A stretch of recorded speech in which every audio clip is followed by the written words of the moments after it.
앙상블은 말 그대로 여러 개를 조합해서 하겠다. 그런 얘기라고 보시면 되겠습니다. 앙상블은 이제 여러 개의 분류기를 가지고 이렇게 하는 건데, 가장 큰 목적은 오버피팅 방지라고 역시 오버피팅 방지입니다. 여러 개를 해서 평균을 내는 이유가 이제 일반화를 좀 하겠다 이런 얘기고, 앙상블에서 주로 사용되는 키워드들이 좀 있는데 이걸 좀 알아두시면 좋아요. 보팅, 배깅, 부스팅, 스태킹 이렇게 있습니다. 이걸 좀 알아주시 설명을 좀 드릴게요.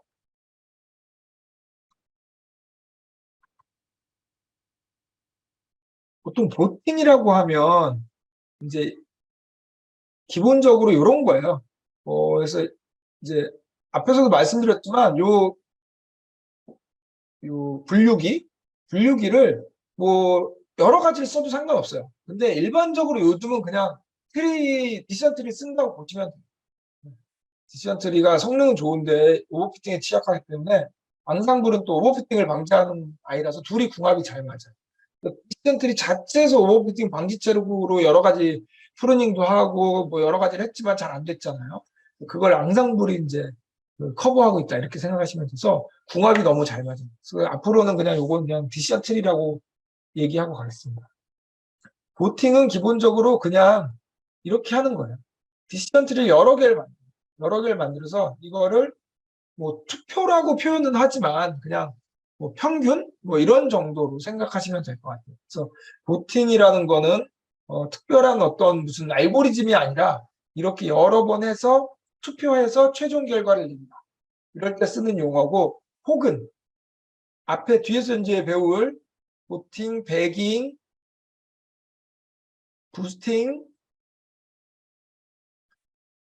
이런 용어들을 배우는데 요런 방법론에서도 보팅은 쓰입니다. 그러니까 보팅은 그냥 이렇게 하는 것 자체를 보팅이라고도 하고, 나중에 여러 가지 알고리즘을 통해서 나온 결과를 낼 때 보팅을 해서 결과를 낸다. 이렇게 얘기를 하는 거죠. 그래서 보팅은 이렇게 이런 용어로 쓰입니다. 그래서 근데 사실 이 배깅 알고리즘하고 부스팅 알고리즘이 워낙 강력하기 때문에 그냥 보팅만 해서 만든 알고리즘은 거의 우리가 접하지 못하, 그러니까 뭐 굳이 그걸 쓸 이유가 없죠. 네, 그래서 이거는 그냥 참고적으로만 알아두시면 될 것 같아요. 그 다음에 배깅이란 개념과 부스팅 개념하고 스태킹이라는 개념 이렇게 있습니다. 배깅부터 설명을 드리면, 배깅은 이게 뭐의 약자냐면 부트스트랩 어그리게이팅의 약자예요. 부트스트랩 어그리게이팅의 약자예요. 뭐냐면 부트스트랩이라는 건 뭐냐면 우리 통계에서 이렇게 샘플이 있어요.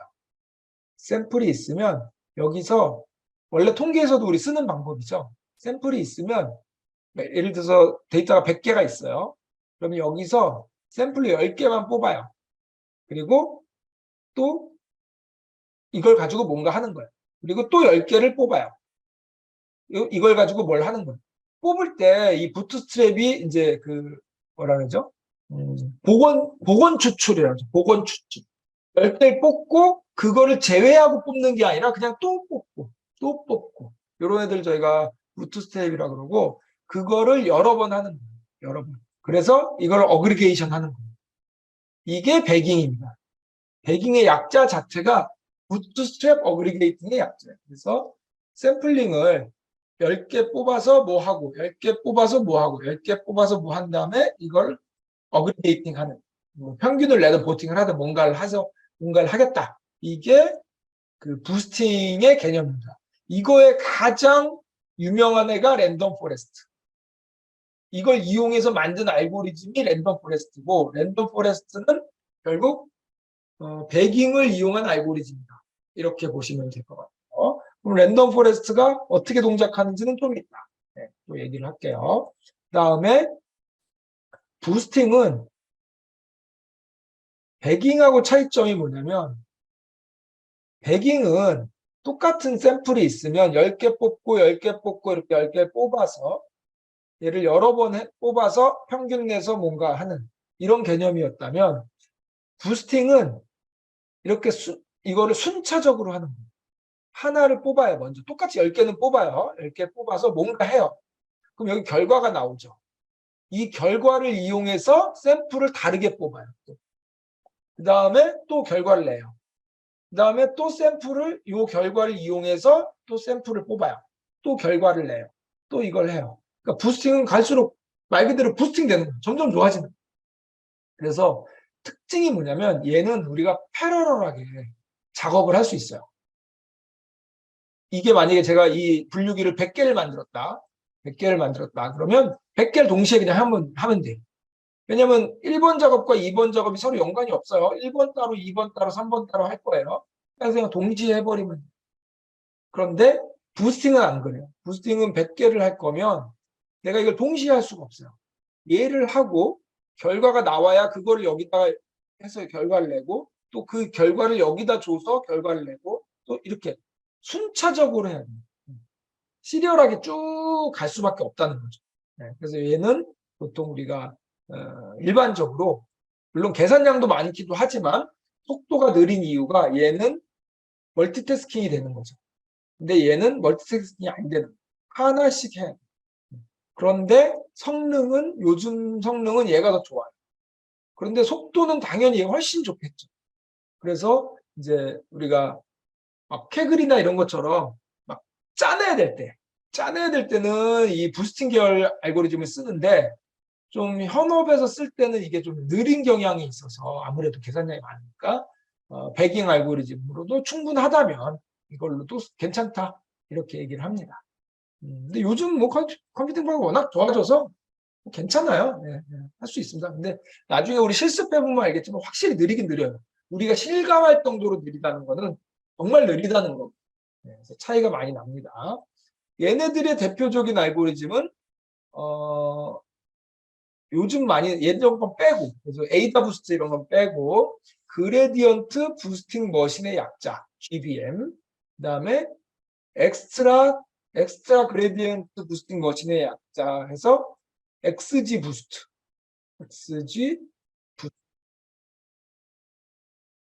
그다음에 XG 부스트를 좀 개선한 라이트 GBM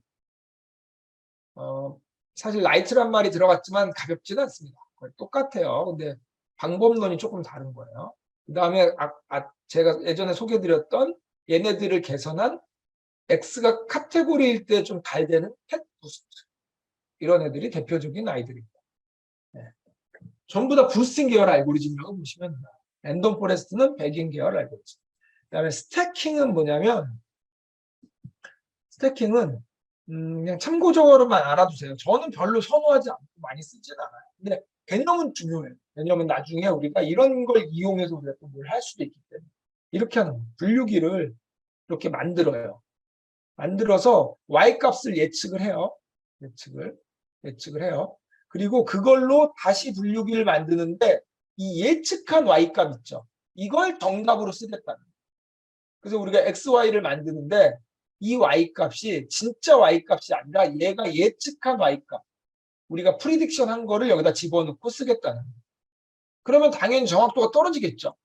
왜냐하면 이 y값이 실제 y값이 아니고 얘가 예측을 한 거니까 틀릴 수도 있잖아요. y가. 원래는 1이었는데 나는 0으로 잘못 예측했으면 정답을 0으로 놓고 우리가 학습을 한다는 거니까 잘못할 수 있잖아요. 근데 왜 이렇게 하냐면 일반화 때 오버피팅 방지한다는 건 뭐라 그랬냐면 우리가 칼을 무디게 하는 거라고 했어요. 그러니까 일부러 이런 식으로 좀 허술함을 두는 거죠. 굉장히 좀 어떻게 보면 특이한 이런 굉장히 좀 재밌죠. 예, 일부러 좀 부정확하게 해야지 좀 성능이 올라간다는 것 자체가 좀 재밌긴 한데 제가 볼 때는 이거는 알고리즘 자체로 쓰이는 경우는 별로 없고 이런 저희가 볼 아이디어는 괜찮은 거예요. 아이디어는. 네, 그래서 다음에 어떤 특별한 경우에 이런 방법도 있다라고 생각하시면 이걸 저희가 스태킹이라고 부릅니다. 그래서 저희는 주로 뭘 배울 거냐면 부스팅의 랜덤 포레스트. 다시 배깅의 랜덤 포레스트. 부스팅의 이 GBM 그 부스팅 계열 애들 알고리즘. 요즘 그 XG 부스트가 이제 캐글 같은 데서 1등을 석권하면서 유명해진 알고리즘이고 얘네들이 거의 대세라고 보시면 돼요. 지금 가장 정확도가 높은 애들은 거의 얘네들이라고 보시면 만약에 현업에서 하실 거면 처음에 아무 생각 없을 때 데이터도 모르고 특징도 없고 아무것도 없을 때 뭐부터 시도해 볼래? 그러면 저는 랜덤 포레스트를 추천합니다. 랜덤 포레스트를. 그리고 이제 상황 봐서 여러 가지를 해봅니다. 그래서 그냥 테스트로 이거 되냐 안 되냐 한번 해볼 때는 랜덤 포레스트가 빠르고 결과도 잘 냅니다. 이런 식으로. 이런 것들을 저희가 순차적으로 한번 배워보도록 하겠습니다. 기본적으로 이 분류기들은 여러 가지를 쓸 수 있지만 우리가 트리 계열 알고리즘, 디시전 트리를 씁니다. 일반적으로. 그걸 이용해서 만든 게 랜덤 포레스트입니다. 그러니까 디시전 트리를 분류기로 이용해서 배깅 알고리즘을 이용해서 만든 게 랜덤 포레스트. 이렇게 되는 거죠.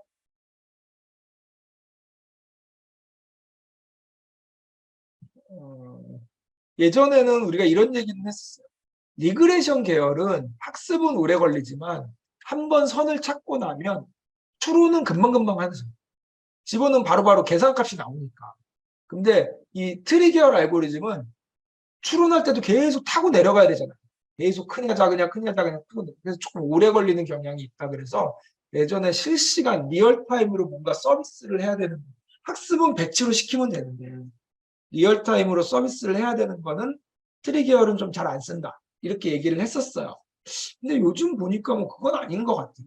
워낙 좀 빨라지고 좋아져가지고 트리 계열이 리얼타임에서 뭐 그 응답 속도 때문에 막 못 쓰겠다 이런 거는 조금 이제는 아니지 않나 이렇게 생각이 듭니다. 오히려 그 전처리나 이런 거에서 좀 그러니까 데이터 상태에 따라서 원하는 코딩을 너무 많이 뽑힌다든가 뭐 이런 경우에는 오히려 트리 계열 쪽으로 와야 되고 그 다음에 그래도 리그레션 계열 서포트 벡터 머신도 잘하거든요. 예전에는 랜덤 포레스트와 서포트 벡터 머신이 양대 축이었어요. SVM 같은 경우에 뭐 예를 들어서 데이터가 너무 많아서 X 값이 너무 많아. 이럴 때는 트리 계열 하면 좀 진짜 어려워요.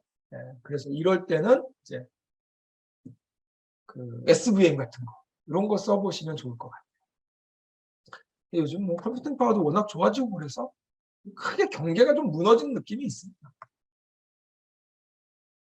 그래서 앙상블 오버피팅 방지하는 거고 분류기를 여러 개 만들어 가지고 이렇게 하겠다는 거죠. 뭐 여기 클래시파이어라고 써있지만 클래시파이어만 되는 건 아니에요. 리그레서도 됩니다. 리그레서도 이런 개념을 알아두시면 되고 자 그래서 가장 유명하고 가장 그나마 빠르고 정확한 랜덤 포레스트 한번 볼게요. 어떻게 생겼는지.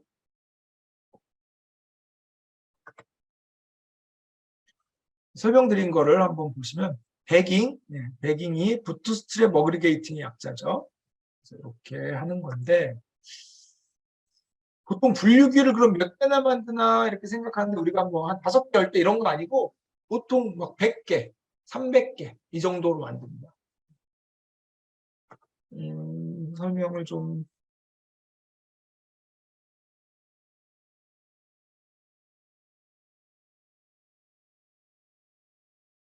뭐 이건 다 실질적인 얘기네요. 네. 딱히 없고 그냥 제가 설명을 드릴게요. 이렇게 생겼어요. 분류기 지금 3개 돼 있는데 여기 한 100개, 200개 정도 있다고 보시면 돼요. 그래서 뭐 장점 뭐 이렇게 있는데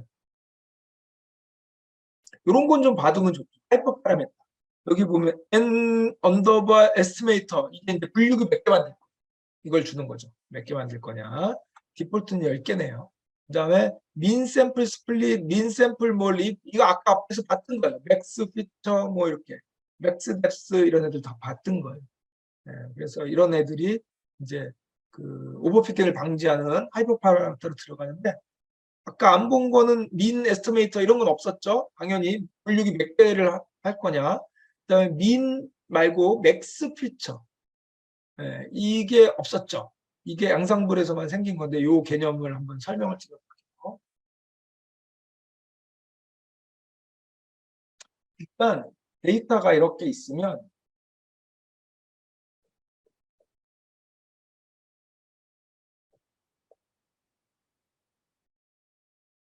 이렇게 데이터가 들어있다고 할게요. 100개가 있다고 할게요. 그러면 분류기를 내가 10개를 만들겠다. 그럼 이렇게 10개를 만듭니다. 그럴 때 우리가 일단 샘플링을 한다는 의미는 뭐냐면 100개 데이터를 다 쓰지 않겠다는 거죠. 100개 데이터를 안 쓰고 일부만 쓰겠다는 거예요. 예를 들어서 나는 70개만 쓰겠다. 70개만 데이터를 뽑습니다. 랜덤하게 뽑는 거죠. 랜덤하게 뽑는 거예요. 그래서 이름이 랜덤 포레스트입니다. 틀이 여러 개 붙어가지고 포레스트 만든 거예요. 근데 랜덤하게. 근데 랜덤하게 뽑을 때는 이 행의 개수에서도 100개에서 일부만 뽑아서 70개만 뽑아가죠. 그런데 뭐도 우리가 뽑냐면 X가 원래 10개 있었잖아요. 근데 이 10개를 다 쓰지 않습니다. 왜냐하면 이거를 10개를 다 쓰면 막 극단적으로 행도 100개를 다 쓰고 X도 10개를 다 쓰면 1번 분류기하고 2번 분류기가 그렇게 차이가 없어요. 똑같은 걸 두 번 한 거죠. 똑같은 거. 그러니까 이러면 별로 장점이 없는, 일반화의 장점이 없는 거예요. 그래서 1번하고 2번을 다르게 좀 하고 싶어요. 3번부터 10번까지 있는데 얘네들이 결과가 좀 다르게 나왔으면 좋겠는 거죠. 그러기 위해서 우리가 첫 번째로 하는 게 다 뽑지 않고 일부만 뽑는다. 70개만 뽑는 거죠. 데이터를. 그 다음에 두 번째는 뭐냐면 X를 쓸 때 우리가 고려를 할 거 아니에요. X1으로 나눌 건지 X2로 나눌 건지 우리가 그 디시전 트리 알고리즘에서 이제 막 해보면서 좋은 걸 찾잖아요. 이렇게 찾을 때 10개를 다 고려하지 않고 일부만 고려합니다. 예를 들어서 7개만. 이거를 X1부터 X7까지가 아니라 랜덤하게 7개를 뽑아요. X도 랜덤하게 7개를 뽑아서 그 중에서 어떤 놈이 좋은지를 선택합니다. 그러니까 뭐 예를 들어서 첫 번째 모델에서는 제가 X2는 안 뽑혔어. 그러면 여기에 X2는 고려 대상도 아닙니다. 아예 없는 거예요. 그래서 결국 첫 번째 모델에서는 데이터 70개와 X 7개를 가지고 모델을 완성합니다. 1번 모델. 그 다음에 이거를 2번에서 똑같이 하는 거예요. 당연히 랜덤하게 70개를 뽑겠죠. 당연히 아까 거하고 데이터가 달라졌겠죠. 데이터도 달라지고 X도 7개만 뽑습니다. 당연히 X도 달라졌겠죠. 1번의 결과와 2번의 결과가 살짝 다릅니다. 살짝 다릅니다. 이거를 10번 하는 거예요. 10번. 그래서 최종 평가는 만약에 뭐죠? 얘가 낸 결과와 얘가 낸 결과가 있겠죠. 얘는 동그라미라고 냈어. 얘는 뭐 세모라고 냈어. 이렇게 결과를 낼 거 아니에요. 투표해서 많은 걸로 하는 거예요. 이게 하드 보팅. 소프트 보팅은 내가 동그라미라고 냈지만 0.9의 강도로 냈어. 얘는 0.5의 강도로 냈어. 이것까지 고려를 하는 거예요. 그래서 결정을 하는 게 소프트 보팅. 이렇게 생각하시면. 그래서 랜덤 포레스트는 크게 두 가지를 랜덤하게 뽑는다. 하나는 행을 데이터 수를 랜덤하게 뽑는다. 그 다음에 X도 랜덤하게 뽑아서 그 중에서 고른다. 그래서 결과가 조금씩 다르기 때문에 그거를 투표에서 보팅 방법으로 표현 말이 좀 어색하긴 한데 네. 어그리게이팅해서 쓴다. 이렇게 생각하시면 될 것 같습니다.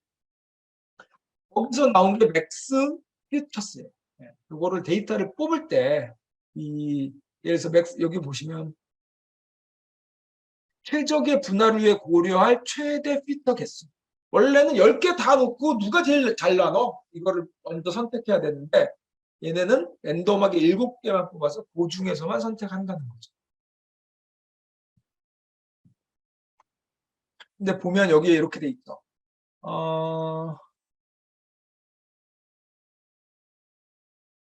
보통 기본적으로 스퀘어 루트. 예를 들어서 우리가 휘자가 100개야. 그러면 루트 100개. 10개만 뽑는다고 뭐 이런 식으로 하는 게 보통이라고 합니다. 근데 그거는 뭐 상관없어요. 우리가 정해주면 되고.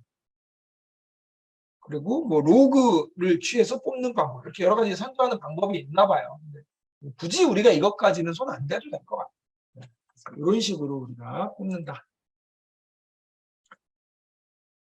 그렇죠? 그리고 나머지는 뭐 앞서 다 봤던 거고 이거는 마찬가지로 우리 디시전 트리하고 똑같은 거죠. 디시전 트리에서 우리가 요 X들의 피처들의 인포메이션 다 더해가지고 합산을 해서 뽑았듯이 이거는 10개의 분류기에서 다 같이 하는 거예요. 다 같이.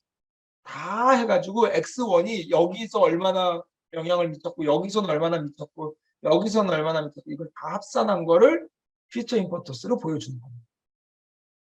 당연히 여기서 X1이 안 뽑혔으니 여기서는 제로겠죠. 영향을 전혀 못 미쳤겠죠.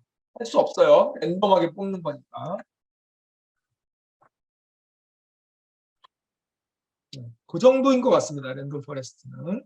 그리고 얘의 장점이자 특징은 뭐냐면 분류기 10개를 동시에 할 수 있어요. 분류기 10개를 동시에 할 수 있어요. 그게 장점이자 특징입니다. 자, 그래서 이렇게 랜덤 포레스트가 있고 이걸 한번 볼게요. 분류 결과 예측 방법하고 범주의 개수 카운팅 이렇게 되어 있는데 하드 보팅과 소프트 보팅에 대해서 나와 있죠.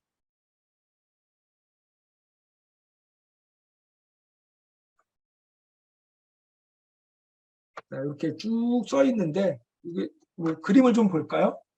이렇게 돼 있어요. 분류기가 3개를 썼네요. 분류기가 3개를 썼는데 이 분류기는 A라고 얘기를 하고 이 분류기는 B라고 얘기하고 이 분류기도 A라고 얘기하고 있어요. 그러면 2대 1이죠? 2대 1. 그래서 우리의 전체 결론은 A라고 내는데 하드 보팅. 이렇게. 소프트 보팅은 뭐냐면 아까처럼 하는 게 아니라 결론만 보는 게 아니라 이 숫자를 보겠다는 거예요. 얘는 0.7로 A라고 했어. 얘는 0.9로 B라고 했어. 얘는 0.4로 0.6으로 A라고 했어. 이렇게 돼 있는 거죠. 그래서 다시 한번 말하지만 얘는 이 첫 번째와 세 번째가 둘 다 A라고 했지만 강도가 약해. 0.7이고 0.6이에요. 얘는 혼자 B라고 했지만 얘는 0.9로 아주 강력하게 0.9라고 주장하고 있는 거죠. 그래서 이걸 계산할 때 이렇게 해주는 거예요. A는 전체를 다 더한 거에 3으로 나눈 거. B도 전체를 다 더한 거에 3으로 나눈 거.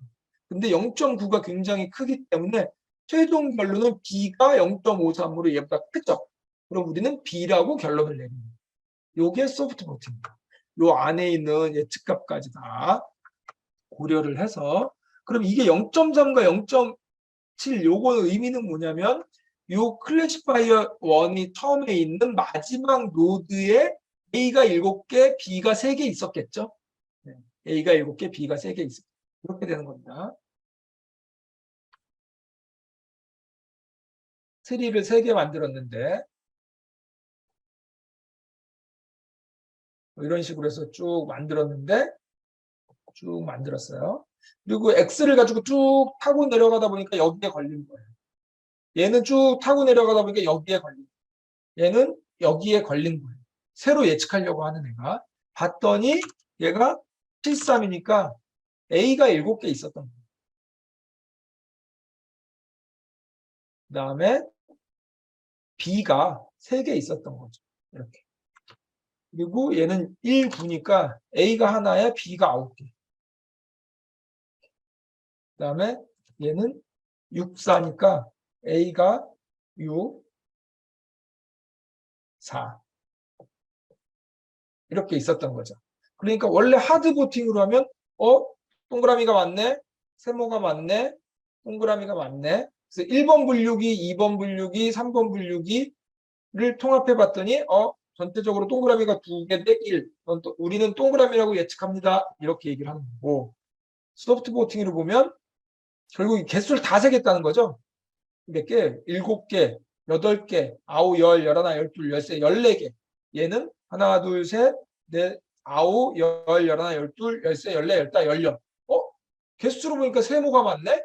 그러면 우린 세모로 예측하겠습니다. 이렇게 하겠다는 거죠. 어떻게 더 현명해 보여요? 상황에 따라 많이 다르겠죠. 상황에 따라서 인계값이 숫자가 중요할 수도 있고 결과가 중요할 수도 있는데 대부분은 소프트 보팅을 쓰는 편입니다. 네, 소프트 보팅이 많이 쓰이는 편이다. 웨이티드 보팅이라는 것도 있네요. 웨이티드 보팅이라는 게 있어서 얘는 가중치를 우리는 클래시파이어 첫 번째 클래시파이어가 중요하다고 봅니다. 그러면 가중치를 더 주는 거죠. 그러면 또 결과가 바뀌겠죠. 웨이티드 보팅 잘 안 쓰는 것 같은데 언제 쓰나? 어,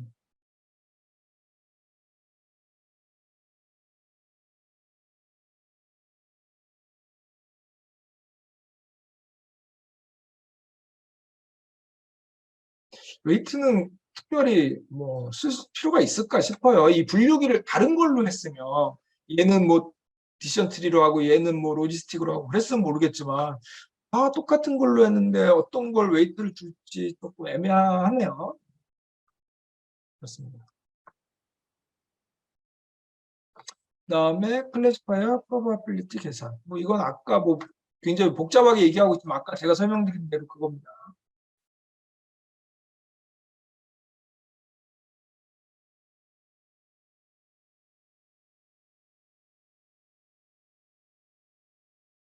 이것도 다 설명드린 그런 내용이에요.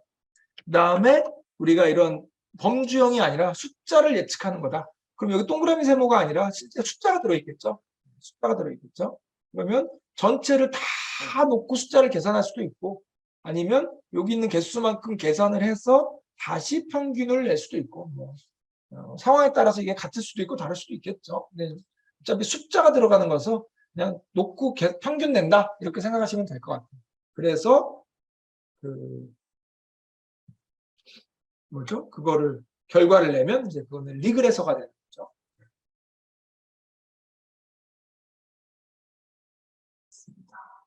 그래서 뭐 어렵지 않아요. 랜덤 포레스트 이런 식으로 랜덤 포레스트 개념 두 개를 랜덤하게 뽑는다. 행의 개수와 X의 개수. 그다음에 소프트 보팅, 하드 보팅이 있다. 뭐 이런 정도입니다. 만들어 볼까요? 만들어 볼까요? 메이크 문으로 데이터 만들고 그다음에 모델 랜덤 포레스트 클래시파이어로 만들고 N 에스티메이터 5개로 했네요. 네, 5개로 해서 다 맞습니다. 그리고 요거는 그냥 그 결정 경계에 시각화한 거죠. 이렇게 된답니다. 트리 원 여러 개 트리 우리가 지금 6개 했네요. 6개 했으니까 걔네들이 다 좀 다른 결과를 좀 내고 조금씩 비슷하지만 좀 다른 결과를 내고 있죠. 그래서 어, 얘가 딱 봐도 얘들은 엄청 쪼개져 있잖아요. 엄청 쪼개져 있죠. 얘는 선이 이렇게 뭐 그렇게 많지 않죠. 그러니까 이게 일반화에 좀 강한 거죠. 대신에 이런 애들은 포기하겠다는 거죠. 이런 애들 좀 포기하겠다는 거죠. 그렇게 먼저 에이다 부스트는 이게 어댑티브의 약자일 거예요, 아마. 에이다 부스트. 요게 이제 전형적으로 우리 앞에서 제가 설명드렸던 그 부스팅을 그대로 이제 활용하고 있는 그런 아이라고 보시면 되는데, 보시면 여기 스텀프라는 개념이 나와요. 우리는 원래 트리를 여러 개 만든다. 이렇게 얘기를 했는데, 에이다부스는 스탬프라는 거를 여러 개 만든다. 이렇게 얘기를 하고 있는데, 스탬프가 그냥 뿌리, 뭐 이런 거를 그냥 어떻게 얘기하고 있냐면, 이런 나무처럼 이렇게 많지 않고, 하나짜리를 그냥 스탬프라고 부릅니다. 네. 뭐, 이름 지은 사람이 이렇게 지은 거죠. 뭐. 포레스트 트리 스탬프 뭐 이렇게 가는 겁니다. 그래서 하나짜리를 여러 개 붙여서 만들자. 트리를 여러 개 붙인 게 아니라 하나짜리로 그냥 한 번 딱 분리한 거예요. X1보다 크면 일로 가고 아니면 이 한 번. 이걸 가지고 이제 우리가 뭔가를 하려고 하는 겁니다. 그래서 이 스탬프라는 개념이 먼저 나오고 그래서 요게 트리고 요게 스탬프죠. 다시 거. 그리고 얘네들이 어떻게 하냐면 스탬프를 이렇게 하는 거예요. 먼저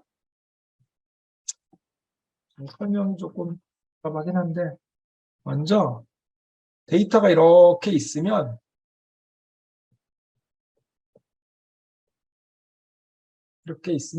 먼저 여기 정답이 있는 애들 중에 일단 샘플링은 똑같죠. 일단 뭐 30개를 뽑아요.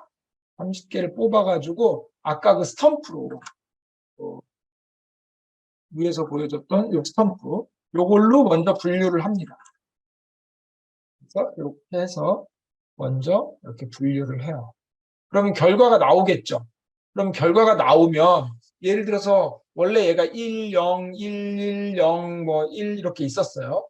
그러면 우리가 예측을 하면 제대로 예측한 놈도 있고 그다음에 잘못 예측한 애들도 있겠죠. 이렇게 예측을 잘할 수도 있고 잘못할 수도 있을 거 아니에요. 그러면 다음에 두 번째 모델을 만들 때는 요거 똑같이 스탬프를 이용해서 만드는데 요거로 만들 때는 요 우리 틀린 애들 있죠. 예. 예. 틀린 애들을 더 샘플링이 많이 되도록 가중치를 주는 거예요. 그래서 처음에는 균일하게 30개를 뽑았는데 두 번째 뽑을 때는 틀린 애들한테서 더 가중치를 많이 주고 뽑는 거예요. 그러다 보니까 틀린 애들이 좀 더 많이 뽑히겠죠. 그래서 두 번째 학습을 할 때는 데이터가 우리 틀린 거 중심으로 우리가 잘못한 거 중심으로 이거를 만드는 거예요. 그러다 보니까 여기에서 우리가 아까 X1으로 했으면 이번에 뭐 X2로 한다라고 했을 때 이 분류 기준이 되는 애가 뭐냐면 이 샘플을 가지고 할 때니까 30개 뽑은 거 가지고 하겠죠. 그럴 때 이 틀린 애들을 중심으로 우리가 데이터를 많이 샘플링을 했기 때문에 그거에 좀 더 최적화된 그런 모델이 나오겠죠. 그리고 이걸로 예측을 합니다. 그 다음에 또 계속 이걸 계속 하는 거예요. 틀린 애들을 중심으로 계속 샘플링을 하는. 그래서 이게 이제 부스팅이라는 개념이 틀린 거에 가중치를 좀 더 주고 뽑자. 이렇게 하면 모델을 계속 이렇게 만드는 거예요. 그 다음에 나중에 모델을 계속 만들었으면 이걸 더 할 거. 더 하는데 그냥 안 더하고 앞에 가중치를 줘서 곱해서 더 할 거예요. 그래서 1번 모델, 2번 모델, 3번 모델, 4번 모델, 뭐 5번 모델 이렇게 있었다고 하면 여기 앞에 가중치를 곱해서 더할 거예요. 가중치를. 그럼 이 가중치는 어떻게 구하냐면 우리가 아까 그 틀린 비율 하는 거 있잖아요. 그걸 이용해서 우리가 가중치를 계산해서 여기에다가 주고 그걸 다 더해서 가중합을 최종 결과값으로 낼 겁니다. 그게 어렵진 않아요. 수식은 어려워요. 그 데이터가 있으면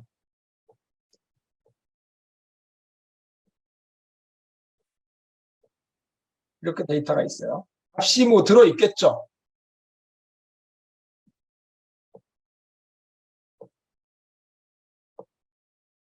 들어있겠죠. 그럼 먼저 이들의 평균으로 예측합니다. 예를 들어서 평균이 50이다. 50으로 예측을 해요. 그럼 첫 번째 잔차가 나오겠죠.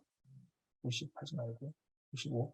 5, 뭐 10, 마이너스 10, 마이너스 20, 마이너스 30, 뭐 40 이런 식으로 잔차가 쭉 나오겠죠. 그러면 첫 번째 트리로 평균으로 했으니까 그냥 첫 번째라고 얘기할게요. 첫 번째 트리로 이 단차를 예측하는 알고리즘을 만들어요. 그러면 내가 그래서 5니까 뭐 3 이렇게 예측을 하겠죠. 얘는 뭐 10이니까 뭐 7 이렇게. 얘는 뭐 마이너스 8, 마이너스 뭐 15, 뭐 이런 식으로 쭉 예측을 할 거 아니에요. 그러면 여기에 또 잔차가 나오는 거죠. 이거의 잔차니까 원래 이게 지금 8이니까 실제로 55인데 57이 되니까 잔차가 마이너스 2, 뭐 이런 식으로 잔차가 또 계속 생기는 거예요. 그럼 이 잔차는 결국 갈수록 숫자는 좀 줄어들 거예요. 왔다 갔다 하겠지만 이것도 지금 원래 값이 60인데 17이니까 50에다가 67이니까 마이너스 7, 뭐 이렇게 되나요? 뭐 이런 식으로 잔차가 계속 이렇게 또 생길 거예요. 그럼 두 번째 트리로 이 잔차를 또 예측해요. 그럼 또 잔차가 계속 생기겠죠. 이 잔차를 계속 예측해요.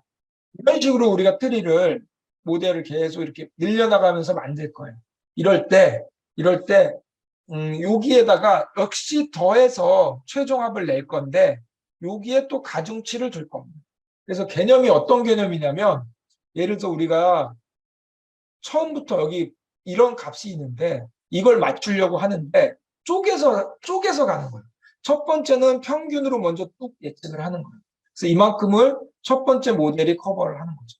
그다음에 두 번째 모델이 여기에서 요게 지금 잔차인데 잔차를 예측을 하는데 보통 예를 들어서 여기 1에다가 0.1을 제가 곱했다고 생각해 볼게요. 웨이트를 예를 들어서 그러면은 처음에 나는 잔차를 5라고 예측했지만 5를 한 번에 다 더해주지 않고 0.1을 곱해서 더해주니까 0.5만큼만 커버하는 거예요. 그러니까 요만큼만 커버하는 거죠. 이게 첫 번째 모델이 커버하는 거예요. 그다음에 두 번째 모델의 가중치가 만약에 0.2였다고 하면 얘는 요만큼만 커버하는 거예요. 이게 두 번째 모델이고. 그다음에 얘가 가중치가 또 0.1이었다고 하면 얘도 0.1만큼만 커버하는 거예요. 그럼 결국 이게 왜 이게 이제 일반화를 하고 얘기를 하냐면 원래 한 개의 모델이 전체를 한 번에 다 맞춰야 되는데 이거를 쪼개서 맞추겠다. 쪼개서. 나는 요만큼만 커버할게. 나는 요만큼만 커버할게. 그럼 이런 결과가 어떻게 되냐면